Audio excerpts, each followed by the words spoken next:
England start the day 36 for 2, and it went from 36 to 2 to 37 for 3, then 55 for 4, then 78 for 5, 88 for 6. It didn't go very well, let's put it that way. Pope was the first one to fall. Again, he just can't get started in a game. He just worries me. I know he scores that big century that keeps him in the team, but Ollie Pope, just as a player, as a batsman, I never ever feel confident when he's out there. He could be on 4 or he could be on 400. It doesn't matter. It feels like he's going to get out next ball. Root, I felt, was slightly unlucky. Brook played a terrible shot. Stokes lost his bat in one of the stupidest shots. Not a stupid shot. It was there to probably hit. Didn't help that he lost his bat. Like, the most amazing picture has come of it, where it is like fully panned out. It's ended up at like deep mid-wicket, deep square leg. It's just ridiculous that it's ended up there. He top scored with 37. Cast gave it a whack.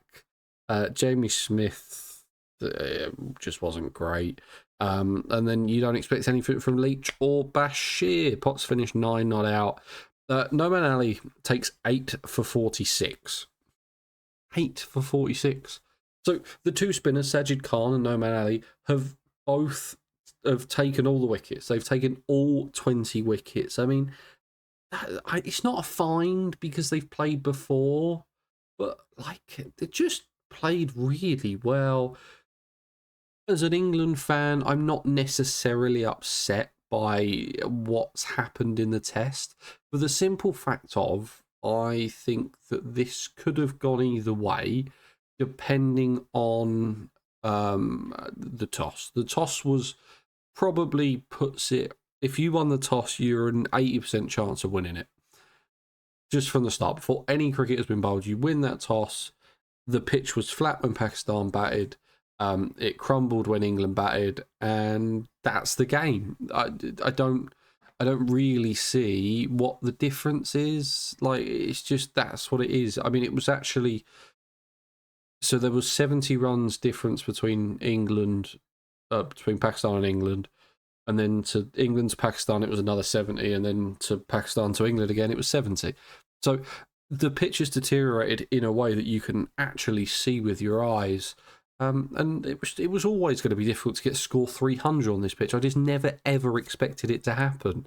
In terms of Bazball losses that we've had, I think we've had 10 now.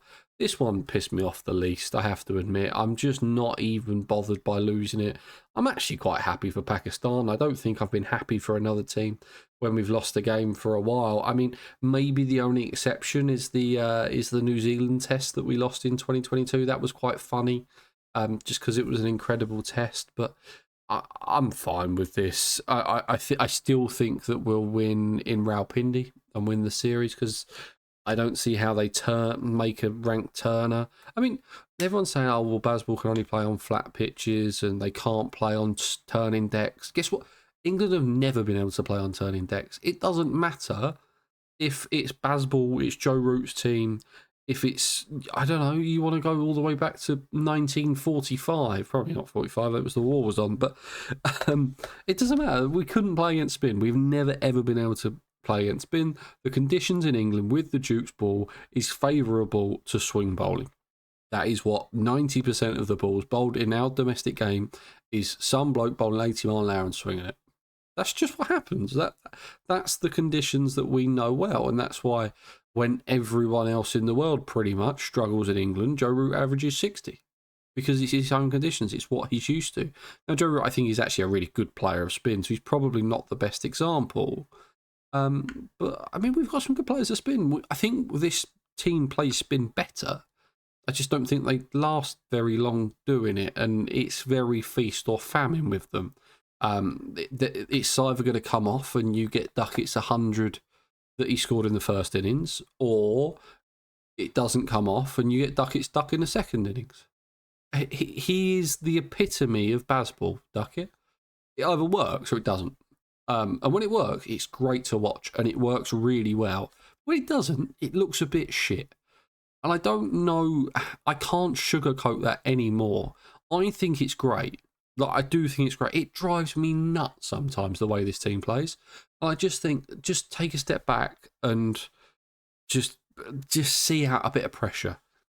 I want them to do that so many times, and they don't. But what is really hard to get into your head as a fan, and maybe it's slightly being brainwashed by Stokes or McCullum, but if they didn't play that way in the first place, would they be in a position where they say, okay, no, we just need to settle in here?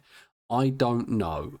I think there's better players than just whacking it in this side, but it seems to pay off most of the time. I mean, what have we won now? I think we're like 19 and 10 under Stokes. What were we? 3 in New Zealand, 5 South Africa, 8, 9, 10.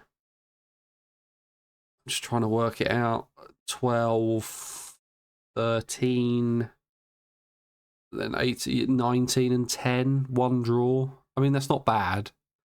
It's positive. It's like a 66% win rate or 64% win rate. I take that. I will take that. That's fine. That's like up there with the best test captains ever. So we've been fine. I'm not worried about England at all. I thought Pakistan played really well. I thought their selections for the way the game went was perfect. If they lose the toss, those selections look terrible and England win by 500 runs. But the way the game went, the selections were spot on. So fair play to Pakistan. I'm very interested to see what happens in Rawalpindi next Thursday. Got a big break now. So yeah, we look forward to it. India versus New Zealand. Now, this game is turning into a bit of a cracker. Slightly one-sided at the moment, but Rachin Ravindra scores 134 of 157 deliveries. Like, it was a sensational ton. Tim Southey's 65 off 73, by the way. He hit 4 sixes. He's now hit like the 9th most sixes. He's just got above Sehwag. He's hit like 78 sixes. I heard a stat today that it was like 25% of his runs in Test cricket have come from sixes. What? How? I just don't get it. Kuldeep Yadav takes 3. Ravindra Jadeja takes 3. Siraj takes 2. Bumrah and Ashwin pick up 1 apiece. And New Zealand take a lead of 356 into the second innings. And you think, do you know what? There is absolutely no way back for India. And there still probably isn't. But India finished today 231 for 3. And if it wasn't Kohli going in the very last ball for 70, I do think that maybe they've got a bit of a chance. I don't know. Rohit Sharma was really unlucky. He literally defended one and it rolled underneath his bat. Jaiswal can't play the moving ball. He just does not fill me with any confidence whatsoever. Sarfaraz Khan is really fun to watch. Really, really fun to watch. It looks like it's all going to go wrong and all going to go right at the exact same time. Patel takes 2. Phillips takes 1. He picks up the wicket of Kohli at the end of the day. And if the rain doesn't interrupt this game, which is starting to look slightly clearer, we could be in for a cracking finish. Now, India probably have to score another 300 runs. They trail by 125, maybe even more than that. They've probably got to get up to, I reckon they've got to get to 550. Probably 600 to feel confident in the last innings. Now, it's going to turn day 5, you'd imagine. So if they can bat all day, I think they put themselves in a good position tomorrow. But I think batting all day is going to be difficult. I mean, they got Pant, Rahul, Jadeja, Ashwin, Yadav. Can all bat, can all get you a score. So I think India are still in this. They're going at nearly 5 and over. They're trying to push a result. So it'll be interesting to see what happens. I'm going to be glued to this tomorrow because I think this is going to turn into a really exciting test match. And if India can pull off a win after trailing by 350 runs, it's genuinely the greatest test win ever. Genuinely the greatest test win ever. Finally, the second semi-final in the Women's T20 World Cup in Sharjah between New Zealand women and West Indies women. New Zealand get over the line. They score 128 for 9. They had a pretty good opening partnership, 48 off kind of 8 overs until Susie Bates went for 26. Georgie Plimmer scored 33. A 20 from Isabel Garze. Got them up to an okay total. It's one of those ones that we've seen defended, but you think maybe with the West Indies firepower that they might be able to do something about it. With the bowling wise for West Indies, DeAndre Dottin, who's hardly bowled this competition, takes 4 for 22, just on the money, 4 straight, slower balls, quicker balls, everything else in between. She was really good today. And again, she was really good with the bat when she was needed. 33 off 22, 3 sixes thrown in there. Got them to a point when they needed like 30 off 15. And thought, okay, they're in the game here. And they even got down to, thanks to Fletcher and James, managed to get to, 11 off 5 in the last over, and thinking, okay, the hitting power of this side might be able to do it. But New Zealand see it home. Eden Carson picks up 3 for 29 off her 4 overs. Amelia Kerr keeps it tight, 2 for 14 from her 4. Just a very, very good performance for New Zealand. I didn't pick them to make it as far as this when the tournament started, especially after they were whitewashed by England in the summer. I thought that they were going to be nowhere near it, but a couple of favourable draws, a very good win against India, and they've made it through, and they've made it through to the final. And do you know how they've done it? They deserve to be there. My pick for the final, probably going to go South Africa. I think South Africa are the better team, but it's a T20 final. Like you genuinely have no idea what's going to happen in these.